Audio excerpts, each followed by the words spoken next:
কলকাতার মিষ্টি হাব, এক ছাদের নিচে মিষ্টির স্বর্গ। তো এটা আছে নিউ টাউনে ইকো পার্কের গেট নাম্বার 3-এর কাছে।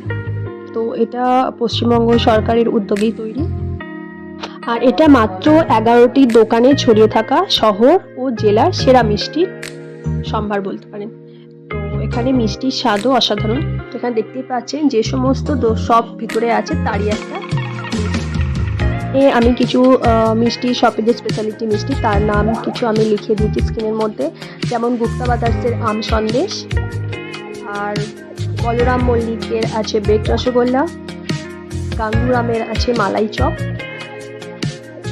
এছাড়াও এখানে আছে আপনার কেশিদাসের হচ্ছে রসমালঞ্চ, আর যে মালাই রোলটা দেখলেন সেটা হচ্ছে নলিন চন্দ্র দাস অ্যান্ড সন্সে।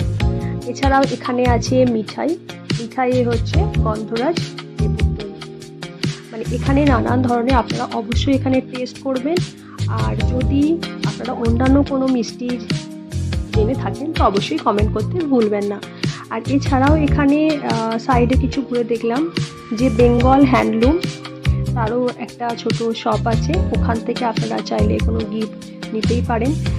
তো এখানে দেখতেই পাচ্ছি শুধুমাত্র হ্যান্ডলুম ছাড়াও এখানে আছে নানান ধরনের অর্গানিক জিনিস, যেমন ঘি, মধু থেকে আরম্ভ করে চা, এই সমস্ত আপনারা দেখলাম এখানে গিফট প্যাক হিসাবে রাখা আছে।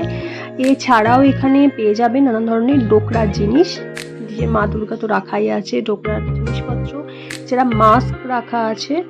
তো ঘুরে দেখবেন আর কেনার জন্য খুবই ভালো। আর যেহেতু এটা একদম ইকো পার্কের ঠিক পাশেই, তো এখানে অবশ্যই আসবেন, টাইম স্পেন্ড করুন।